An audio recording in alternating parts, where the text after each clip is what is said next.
Hey, this is Quinn David Furness. Welcome to the Beantown podcast, the People's Podcast.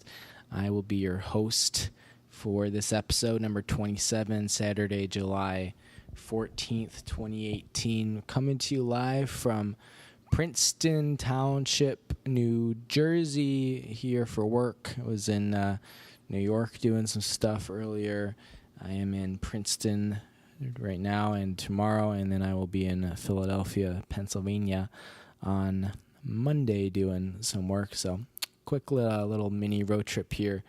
I don't know, interesting weekend. I'm working the whole time, but and it's a lot of driving, but having some fun. I've got some time to go do some exploring, so maybe not quite as relaxing as I wish it could have been, but that's all right. Last weekend I was in Chicago. I will talk about that in a little bit. You heard our podcast last weekend. We were coming to you live from Rogers Park, doing a little farewell to Farwell action, which was a whole lot of fun. If you couldn't tell from the podcast, I was with some of my favorite people, pretty much all my favorite people, actually. So that was a lot of fun to do that podcast. And then we had a party after that. Thank you all who came out and made that night special. And good luck to the Farwell brothers, which actually I refer now to the guys living in that house who I used to be roommates with as the Farwell brothers. But actually, Farwell brothers used to mean something very different. When I was in grad school, I lived on Farwell Ave with a graduate school friend, and we had a similar. Well, we worked for the same fraternity, and we lived about 4 blocks away. So we were the Farwell brothers, and we were pretty cool. But yeah, I don't know. It's a constantly evolving term. A lot going on in sports. I'm watching the Cubs take on the Padres, my former Flame right now. They just started. It's in the first inning because it is 10:30 p.m. here, but that means that it is only 7:30 p.m. on the West Coast. So I can never stay awake for these West Coast games. Even when I lived in Central Time, it was brutal to do it. Now in Eastern, I just completely gave up, which is a smart thing to do. Because these games, yesterday went into extra innings, and that game probably didn't end till, 2 a.m. or so. Yeah, so good luck waking up the next morning. I don't get the people. I'm going to go on my quick little rant here. I don't understand how are the people, and I talk like an old man, and I'm 23. So I'm not actually an old man, but I have so many friends who are like going out till 2 or 3 plus with fairly regular consistency, in which I mean like more than once a week or around once a week. I don't get it. Like I hit 10 o'clock, 11 o'clock, especially if I've had a drink. If I've had 2 drinks, that just makes me sleepy. I don't quite understand it. I don't know how people do it. I don't know do people like go do their normal work day, then come home and sleep for a couple hours, but I see so many people who are going out after work, immediately after work, and they just have the energy to go from like 5 p.m. all the way to like 2 or 3 in the morning. That's like 9 hours of eating and drinking and socializing. I don't know. I don't quite get it. Good on you guys, but yeah, if you know something I don't, then let me know, because I am fascinated by people who do that. Watching a lot of sports lately. It's a huge time for sports. Wimbledon women's final was today. Serena Williams, who I've always said is a choker, she lost to Kerber. Congratulations to Kerber. I hardly know her. On winning Wimbledon, the men's final, Kevin Anderson of South Africa. South Africa. You gotta work on that accent, right? It's South Africa. It's like everything is turned upside down. South Africa. I promise I won't say that anymore. Kevin Anderson versus, Joker. He won. Where's Joker from? Slovenia or something? I don't know. Some former commie country. Joker's a commie. You heard it here first. That's happening tomorrow morning. The World Cup is happening. World Cup finals happening tomorrow. The Frenchies versus the Croats. Is it Croats? Croats? Can we get a correct pronunciation up in here? That would be nice, because I've heard mostly Croats, but I kind of like saying Croats. I don't know, probably because it reminds me of Crobat, my favorite Gen 3 Pokemon. Anyways, getting off topic here. That's all the sports happening here. What am I talking about today? I'm going to talk about my Chicago weekend from last weekend. I'm going to tell the story of the princess in class. It's a story that I've been asked about many a time, and it's actually a pretty funny story, so we're going to get to that shortly. I thought of I'm developing a new bit. The bit is not ready for the podcast, but I'm going to throw the idea out there and kind of see what sort of feedback you guys have. I think it's a funny idea, so we're going to talk about that. And lastly, I'm going to close up here with is actually something that I've had actually a lot of people ask me about recently. And people always ask you, who's your favorite artist, who's your favorite musician? And I don't really know the current people very well, which is obviously a huge overgeneralization, but my go-to is usually Elton John. Elton is great. He's been making music. His first studio album came out in 1967, I think, and he's still releasing music. He's been doing it for a long time, 50 plus years. So he's got a lot of material, and what I'm going to do is share with you my 10 favorite Elton John songs that are from albums that people don't really know. So there are plenty of Elton John albums like Elton John and Hunky Chateau and Goodbye Yellow Brick Road and Brown Dirt Cowboy, albums that people know pretty well because they've got a lot of hits on them, but they were kind of in prime time Elton John, which is from like 1970 to like the late 70s. So I'm going to share some songs. These aren't like crazy deep cuts, right? If you are a cursory Elton John fan, and if you're older and if you were around when he released these songs, then you probably know them because some of them are singles. But these are just really good songs to listen to, and I was going to go through a quick list of 10 and tell you why I chose them. So that's what's coming up on the podcast today. Listener discretion is advised when you are listening to the Beantown podcast for two reasons. Number one, we will occasionally use some objective language. Number two, the podcast is just objectively terrible, so don't say I didn't warn you. And that's kind of how we will set this up here. I'm sitting here in my hotel room in Princeton, New Jersey, sipping on Dogfish Head. What's this one called? Palo Santo Marron wood-aged brown ale, which I think translates to Pale Saint Marion. Actually, Marion Ravenwood from Raiders of the Lost Ark. And wood-aged brown ale, well, that's English, so don't be a dummy.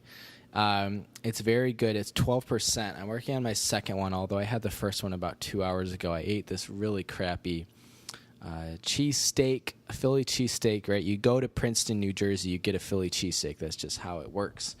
And I also got get this, called pizza fries, which I thought was going to be like French fries and maybe some cheese and some pepperoni.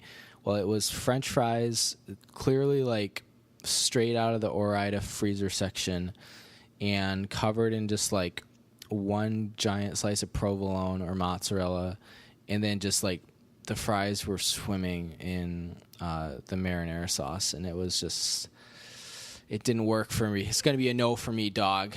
It was rough. The fries were already bad because they were just like store-bought frozen fries, and they were just soaked in the red sauce. It was bad.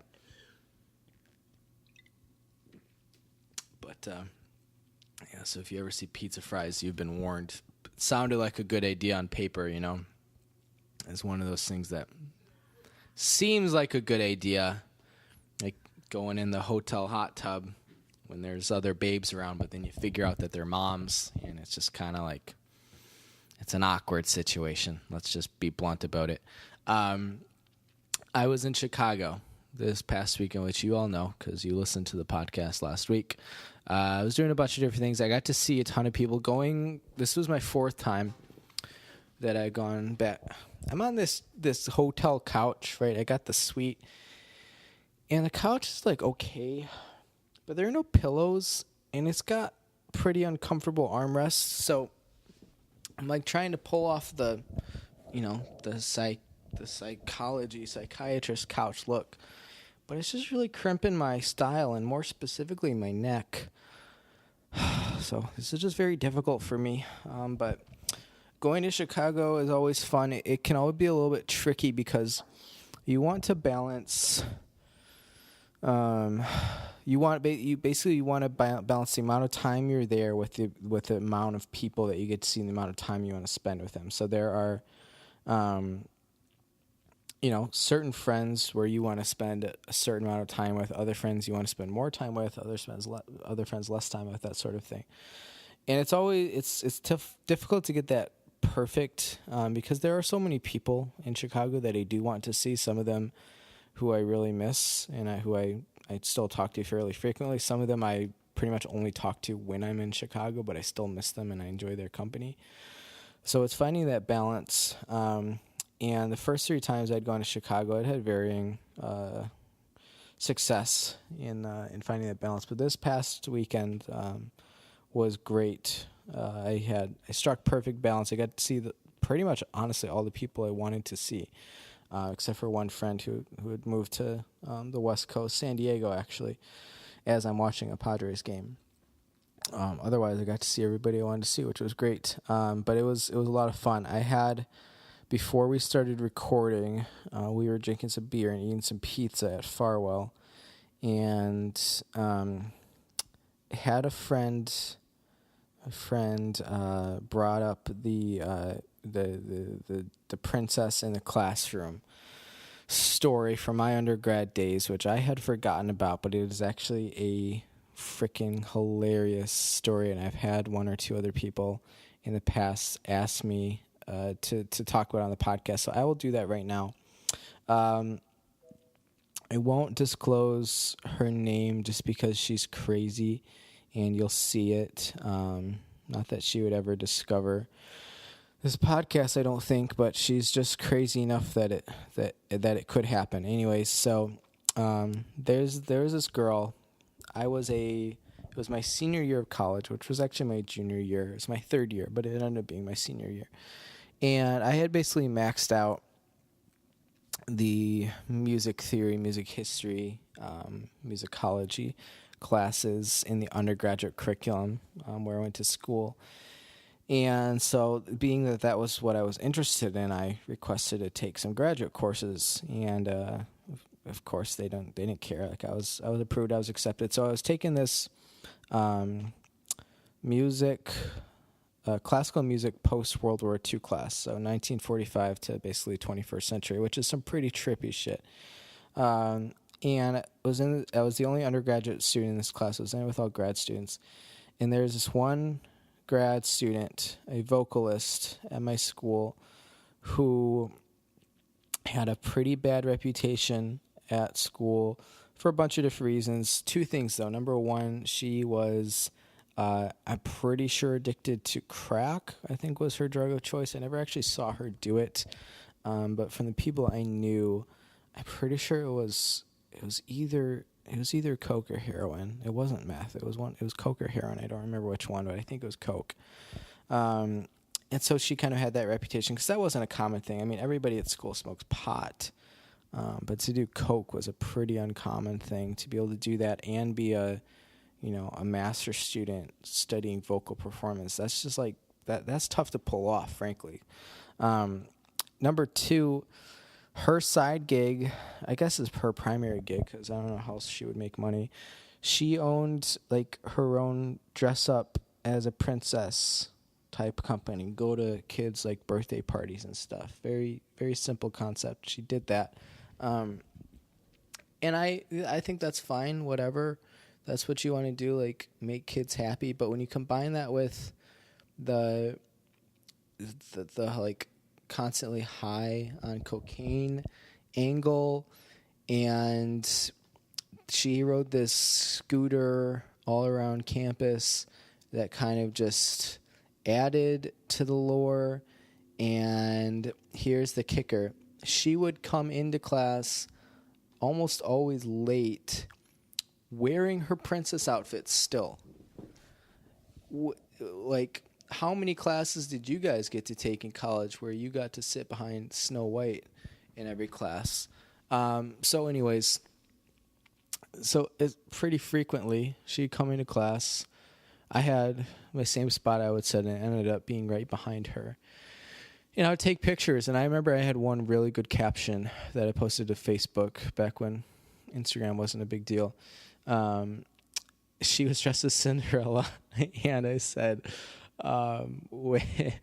when the ball starts at 9, but you got night class, it was something like that. It was hilarious. It really racked up the likes. That was like the peak of my social media popularity. Although I am a social media influencer, as you all know, so thank you very much. Okay, so that happens. I had posted probably like, I don't know, 3, maybe 4 times, just like pictures of her. I'm sitting behind her, so this is just her back in like her, Pocahontas and like her Jasmine and like Ariel costumes, all that stuff. Anyways, this is on my personal Facebook. I'm not like tagging her or anything. We're not friends. It's just, right? It's freaking hilarious. Anyways, a little bit later, after I had posted a picture, I don't remember any sort of particular incident of any kind, but I get, oh God, I'm trying to remember how this went. Okay. I get a Facebook message from her. We were not Facebook friends, but I get a message from her and she's freaking out. Like, I'm pretty sure she's fairly high at this point.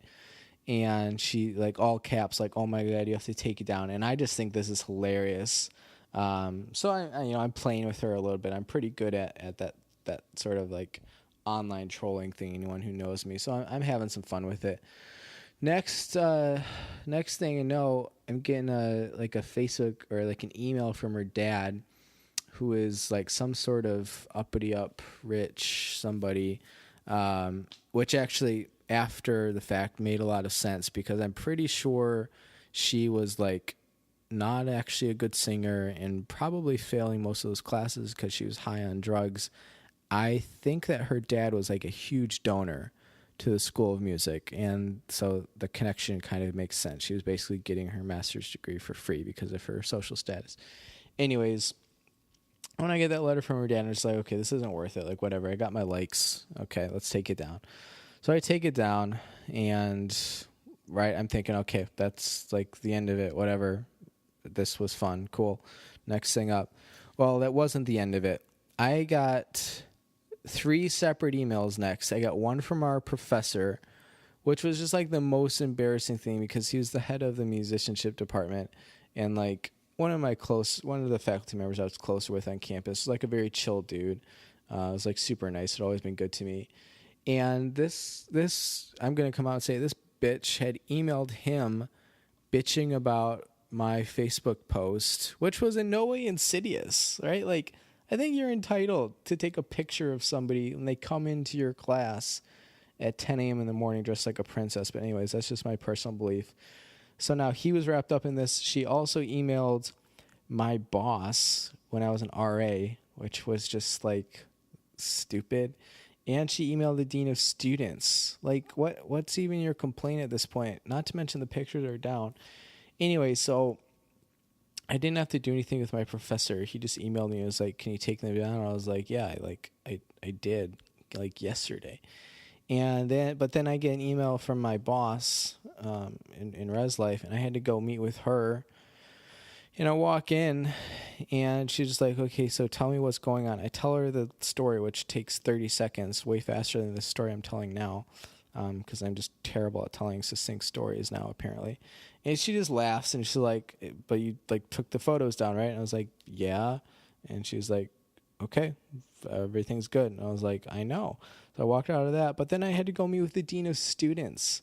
And I walk in there, and I do the exact same thing. She's like, so tell me what's going on. She tells me that you've been cyberbullying her. And I tell her, I posted this on Facebook. Like, here's what the picture was. Not tagging her or anything, not messaging her. There's no cyberbullying of any kind. The dean of students just laughs.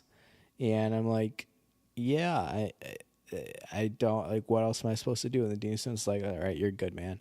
I was like, thank you. So that was the princess story. Ended up being way too much of a hassle. Had to have multiple meetings about it. But it was probably the peak of my social media fame. So if you guys want, if you think I should re-upload a photo, I can go ahead and go find it, because I still have it on my Facebook. I just changed the viewing settings so that only I can see it, so that one day I could make that glorious return. Because here's the thing, she found out, I think because friends of a friend or something like that. I wasn't Facebook friends with her, and I'm pretty sure that I'm even further removed. I'm really not friends with, I don't know, we could go on Facebook, we might have like one or two mutual friends, but they're not people who I think I talk to, and I'm sure she doesn't talk to them. Anyway, so if you guys liked it, I'll re-upload. I think the Cinderella photo is the one I have. I'll put that back up there. That would be fun. If you are interested, you can email beantownpodcast@yahoo.com. That's Beantown, BEANTOWN podcast@yahoo.com. You can tweet at us. We are at BeantownCast. You can find us on Facebook. Thank you for listening. I want to put that out there. Thank you to all my fans. Do appreciate it. If you like what you're hearing, rate us wherever you're listening. iTunes, SoundCloud, YouTube, all that stuff is good stuff.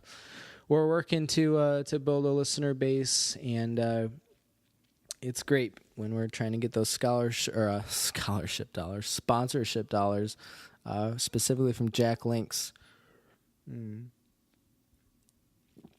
Well, let's move on. Like all podcasts recently, this one has gotten away with me in time. I haven't even gotten to the meat of what I wanted to talk about. But you got the princess story, which was good stuff. I mentioned earlier on the podcast that I had a good idea for a new bit that I wanted to float to you guys.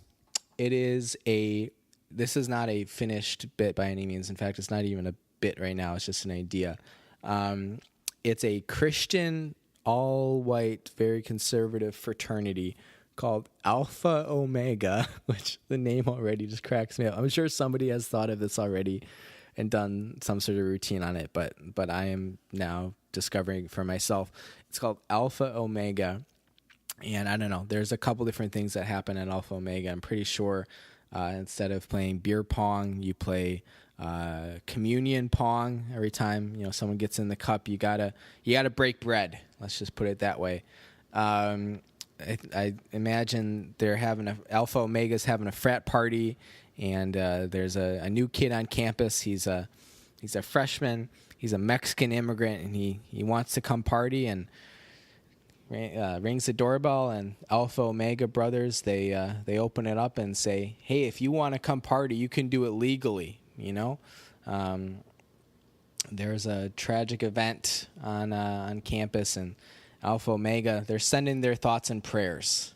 So the whole thing is very fresh. I just thought of it yesterday. I'd have to just sit down and write some more. I think there's a bit there. I think there's a lot you can do with Christianity. Anyways, that's Alpha Omega. It's a white fraternity.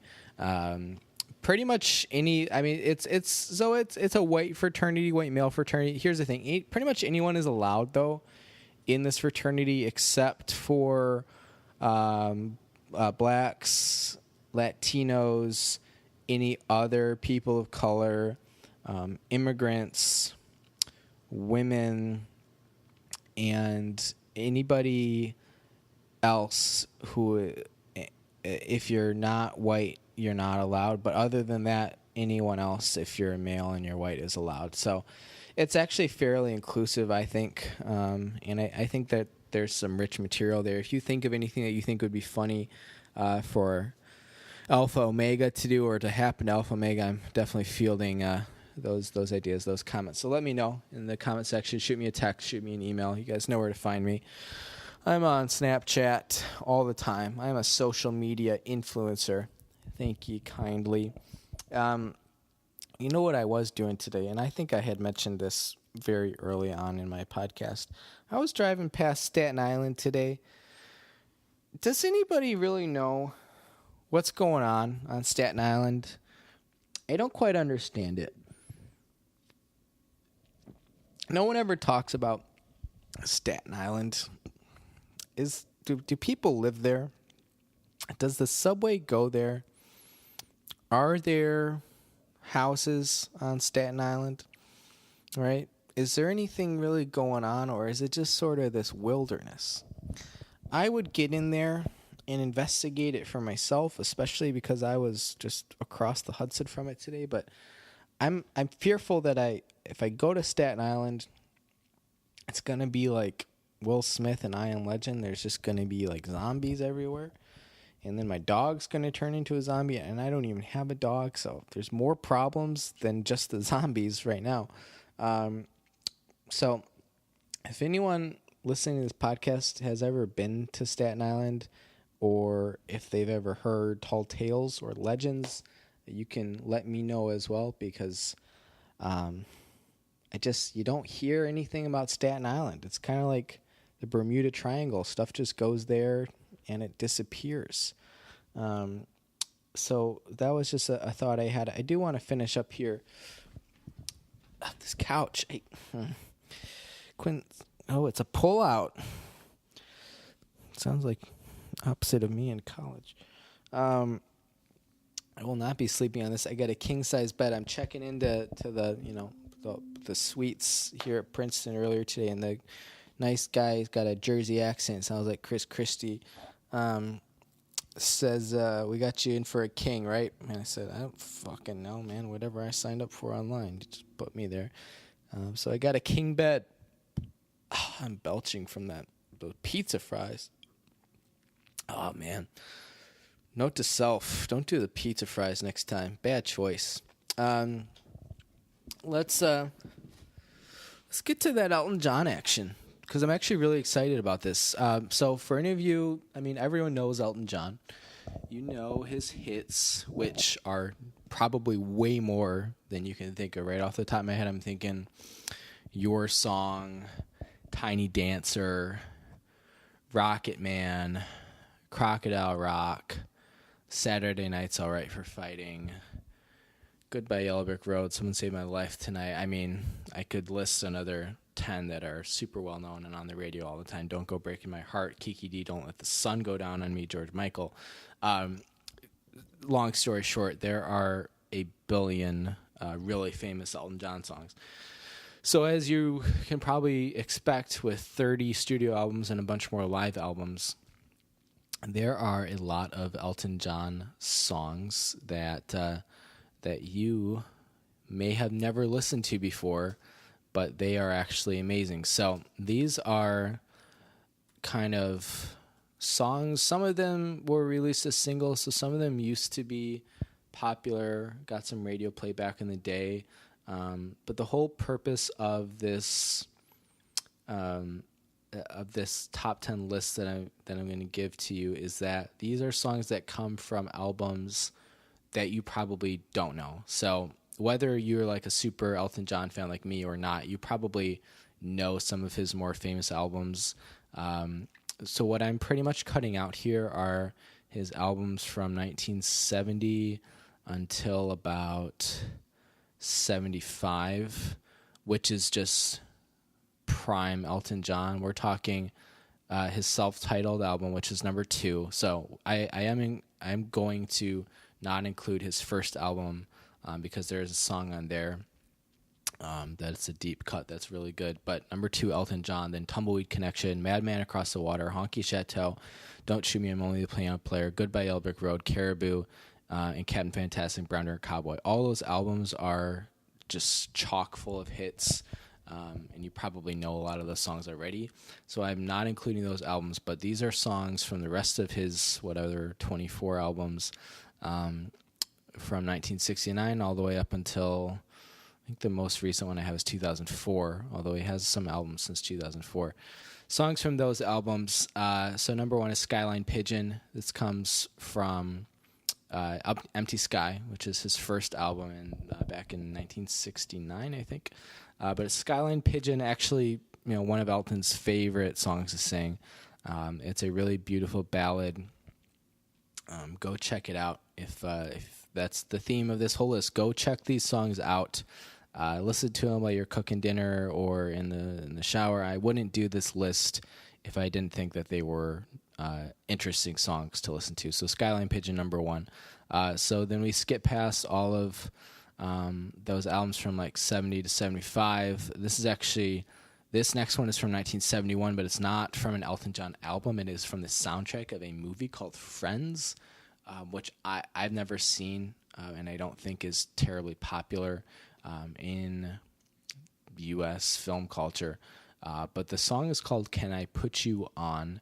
It is a really, I don't know, it's just kind of like a really good jam. Elton has played it live rarely, but it has happened occasionally. If you know his 17, it's British, 17/11/70, so November 17, 1970 live album, he plays it during that. The song is called Can I Put You On? Really good music. Number 3 is another ballad like the Skyline Pigeon song was. It's called I Feel Like a Bullet in the Gun of Robert Ford, which references the assassination of Jesse James. And this song comes from Rock of the Westies, a 1975 album, which is a strange album. There's no other way to put that. It's entertaining, but I straight up played it at my parents' house, like in the background while we were playing a game. And I've had like my mom, who I think would claim to be a pretty big Elton John fan, just be like, "This shit's terrible." So that comes from Rock of the Westies. It's I Feel Like a Bullet in the Gun of Robert Ford. It's slow. It's kind of classic, like Bernie Taupin, not like strange lyrics you can't figure out, but kind of like a story that doesn't really make sense if you don't know the story. But go check it out. And if you haven't seen the assassination of Jesse James by the coward Robert Ford, who is the guy who killed him, that is a film from like 15 years ago, starring Casey Affleck is in there. Let's see, who else? I haven't seen that film in such a long time. It's Casey Affleck, and it is Brad Pitt. Yeah. So a star-studded cast. It's from 2007.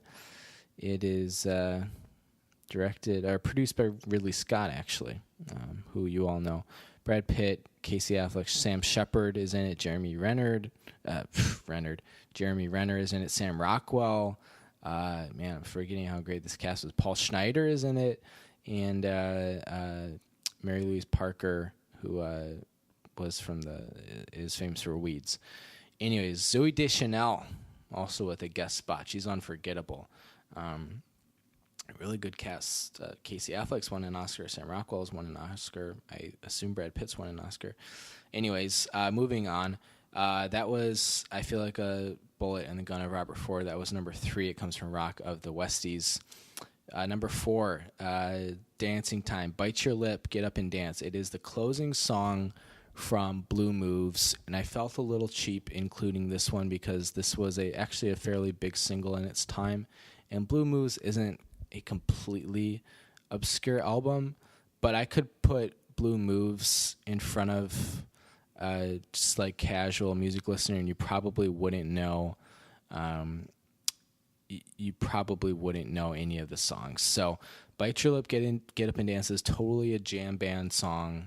It's got some lyrics going, or differentiation in lyrics for like the first 2 minutes, and then it's just like 5 minutes of jamming to the same chorus. There's a choir going, there's a string section, gospel, pop, rock and roll, all that stuff. It's classic Elton John, Davy Johnstone. It's good stuff. James Newton Howard, the famous composer, plays synth on that song, so go check it out. There's a famous concert of Elton John in 1980, Central Park, in which he plays his concert, and then he comes out for the encore dressed like who else but Donald Duck. He plays Your Song and Bite Your Lip and something else. I can't remember what else he plays. Another rocker, I think. Maybe Saturday Night Started Fighting, but probably not. I don't remember. Anyways, the song is Bite Your Lip, Get Up and Dance. Number 5 is Sartorial Eloquence. Don't You Want to Play This Game No More? That is from the album 21 at 33, 1980. This was like peak This is the same year as the Central Park concert. This is like peak Elton on coke right before he crashed.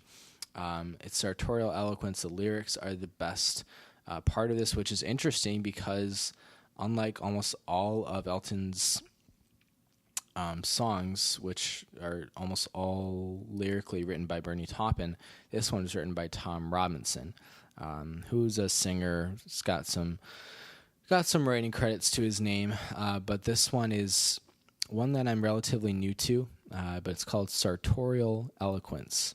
Sartorial. I can't tell you what that means, but I'll look it up later. Anyways, that's on 21 to 33 from 1980. There is another one. I think this is also from 21 to 33. It is Never Gonna Fall in Love Again. This is actually probably the most famous song from that album, but still, I don't think many people know 21 to 33. So that's Never Gonna Fall in Love Again. The title pretty much tells you what it's about. And it's just sort of I don't know, the average casual fan might listen to it and be like, yeah, this is just kind of bland, vanilla. But it's actually good stuff, and it's catchy. It's got good harmony. It's called Never Gonna Fall in Love Again. That was number 6. Number 8 is a great song. This is a great song. If you don't know it, everyone should listen to it. It's from 1982, from the album Jump Up, which is a very obscure Elton John album. But the song is Empty Garden, Hey, Hey, Johnny. It is about John Lennon. It came out about a year and a half after Lennon was assassinated. It is a really sad song if you look at the lyrics.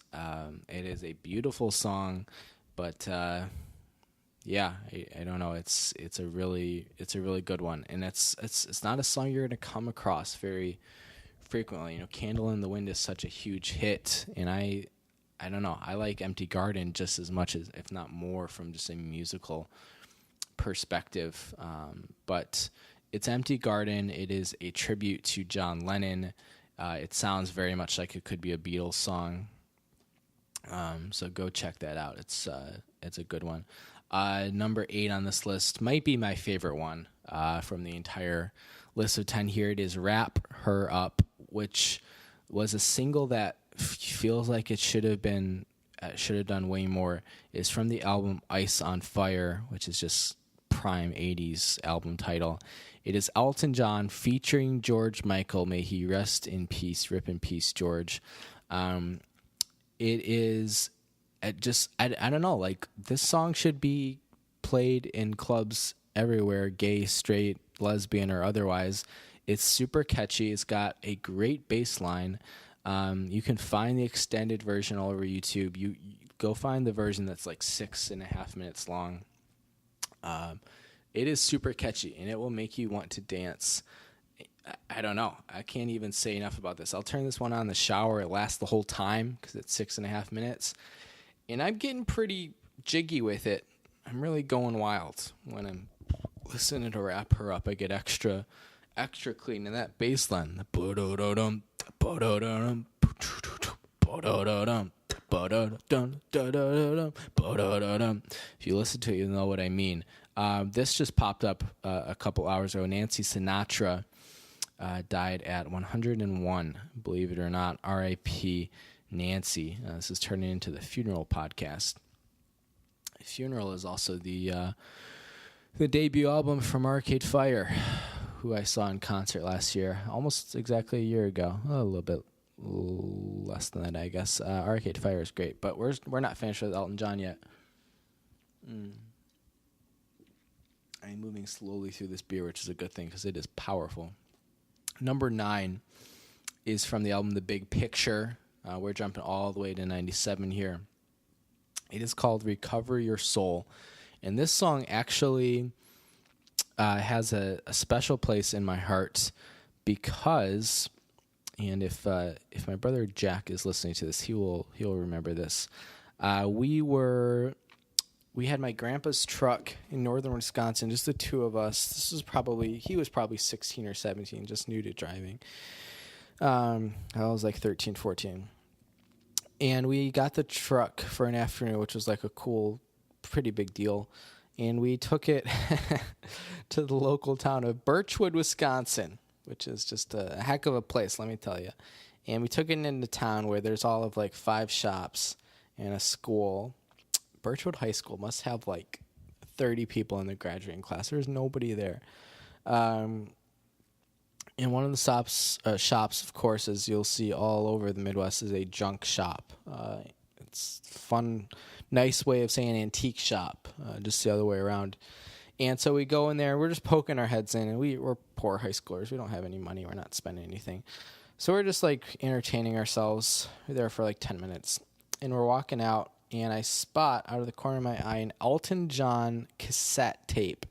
Now, granted, this is probably like 2009, 2010-ish at the latest. So cassettes are already way on their way out. Like CDs are the thing. Very few cars at this stage in the game still have cassettes, but we owned old cars, and they had these tape players in them. So I buy an Elton John tape. It only has 2 songs on it. It has the big picture, and it has "Recover Your Soul," which is actually a pretty good song considering it's this late in the game for Elton. I don't know. Go check it out. Beautiful lyrics, really catchy chorus, peak Elton. His voice is not, early 70s Elton. It's different after the surgery, after the drug issues, but it's "Recover Your Soul," and it's from the Big Picture. That was number 9 on the list. The last one I have here is from Peachtree Road. This is another kind of cheap one because this is actually a pretty popular modern Elton John single, but I don't think many people know Peachtree Road, or at least anything other than this song, but it's "They Call Her the Cat." It is about it's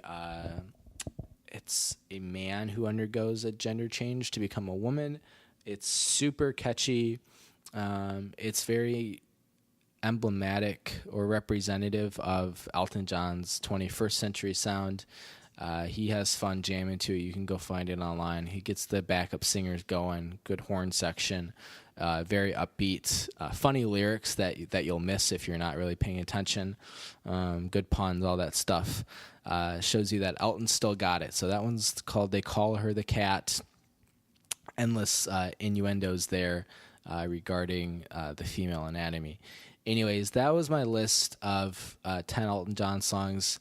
If you made it to this point and you are actually interested in checking out some deeper cuts from Elton John, that wasn't the deepest of the deep, right? I could have sat here and I could have given you not only 10 songs as I get comfortable in this uncomfortable couch again.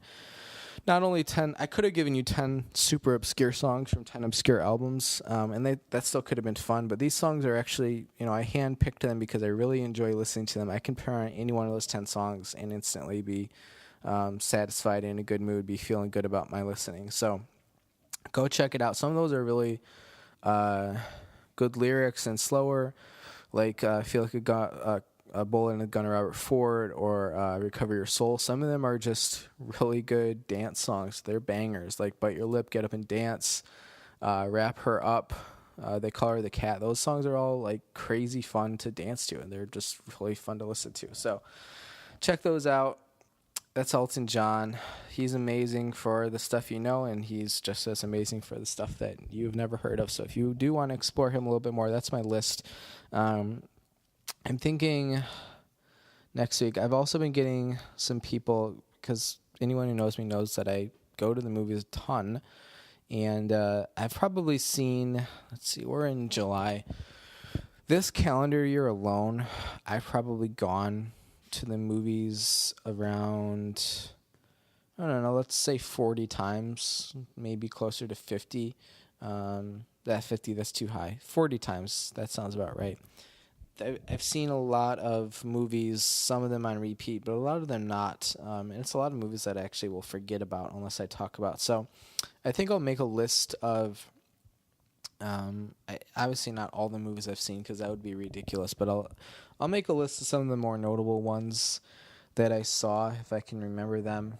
Because there are, it's pretty rare for me to go see a movie and walk away and just be like, this was just a total waste of my time. And that's largely because I know what I'm picking before I pick it. Pickett's Charge. What war is that from? Pickett's Charge? We're going to need a fact check on that later. Maybe the Civil War. I don't even know. But the ums are really coming out here as we get closer to midnight. I will make a list of the movies that I've seen this year that I really liked. I will let you know what they are and what I liked about them. Oh, I was saying I rarely see movies that I don't actually like. There's a couple exceptions, particularly Jurassic World 2 Fallen Kingdom, out in theaters now. Remember in the original Jurassic Park when they find that Stegosaurus poop? That Stegosaurus poop was a much more entertaining piece of shit than Jurassic World 2 Fallen Kingdom. Excuse my language, but I want to make my feelings on this very clear. It is a terrible movie. It's garbage. I don't understand. When they were writing the script, what was the thought process? It's just, say what you want about sequels and cash grabs and all, that's fine. But this was just next level garbage. I don't understand. Who thought this was a good idea? In the immortal words of my mortal grandfather, Bill, someone needs to be shot over this. It is a travesty of justice. That's all I wanted to talk about as we are in minute number 47 here, which is pretty long. I look back, my last couple podcasts have all been way too long, and I always remember back to my first episode, which was January 13th, 2018. I remember saying these podcasts aren't going to be too long. They're not going to be so short, or they're like 15 minutes, but they're not going to be like an hour. And I've had probably, 5 podcasts hit the hour mark already. This one will not. I have one other thing to announce, and then I'll be done. So some of you know my summer vacation is finally coming up soon. I'll be doing a normal podcast throughout the vacation, but I will be doing a special, probably our third entry into the Beantown Unplugged series. This special is going to be lit. It is the roast of Quinn David Furness, coming to you live from the Pacific Northwest. It's going to be conducted by family members. We will see. Maybe we're going to get Grandma Sal back on the podcast. Maybe our friend Jack, our brother Jack, will come back on the podcast. He was the star of that cribbage episode, as well as our first ever Beantown Unplugged series, in which he sang Wonderwall. That was a lot of fun. We're going to get some new characters, new faces on the podcast. We will see if my brother Walter will be making an appearance. We'll see if my sister will be making an appearance. Jane, my mom, has been discussed early and often on this podcast. We've had an off and on again thing with the subscribing. If she wants, she can make her Beantown podcast debut. Even my dad. There have been rumors that my grandpa Dave might have some zingers for the podcast. It is the roast of Quinn David Furness. So if you have any jokes that you want to roast me on, or any stories or anything, you can actually be part of the action. I'll be happy to distribute those stories, those jokes. I'm completely serious about this. To members of the family so they can read them for you, or you can send them directly to them if you know any of my family members, because it's going to be fun. It's going to be a roast. I don't have the date. I don't have the release date for it specifically yet, but our schedule for the rest of the month and into August. Next week will be a normal podcast. I have to work in Beantown, so I'll be doing it from home. And then the week after that, we would come to you live from Anchorage, Alaska. And then the week after that, we'll be coming to you live from the Vancouver area. Somewhere in between Anchorage and Vancouver will be the roast of Quinn David Furness. That's what going to be in between episodes 29 and 30. So look out for that. I think it's going to be a lot of fun. I don't know if there's really anything out there to make fun of me for, but if there is, my family will find it, I tell you what. So look out for that. Thank you for listening to my podcast, the Beantown Podcast. Remember to like it, if you actually like it, you think this is funny, you think it's entertaining or just good listening, then just, tell somebody about it. I don't know. I like to wear, in fact, I'm wearing right now my Beantown podcast hat. I've got the merch. If you want, hit me up. We do hats, shirts, whatever you want. I'll work with you to design it. It's pretty fun. Tell some people about it. I don't know if you like it, People are always talking about their mainstream podcasts, Pod Save America and all the other mainstream podcasts. But if you like this one, just, I don't know, tell somebody about it. Not because I'm trying to become this podcast emperor or something, but I just think it's fun to be able to connect with more people and learn from new people and meet with new people and share in their experiences. I think that's really cool. So, talk about it around the water cooler at work if you like it. It's the Beantown podcast. It is the People's Podcast, as voted by you, the fans. This has been Quinn David Furness. This is my podcast. This is my voice. Thank you for listening to my podcast. I will be coming to you live next week from home base. And otherwise, that's pretty much what I got for you. I'm going to finish off my Palo Santo Marron wood-aged brown ale beer, and I'm going to watch this Cubs game, and I'm going to crash in about half an hour once we get this uploaded. I'm going to go to my king-size bed because it is much more comfortable than this crappy psychiatrist pull-out couch, and I'm going to keep working tomorrow. So thank you for listening. I thought the podcast was going to end like 5 minutes ago. It's actually ending now. This has been Quinn David Furness. I'm signing off for the night. Enjoy your week. Enjoy your weekend. And I will check in on you next week.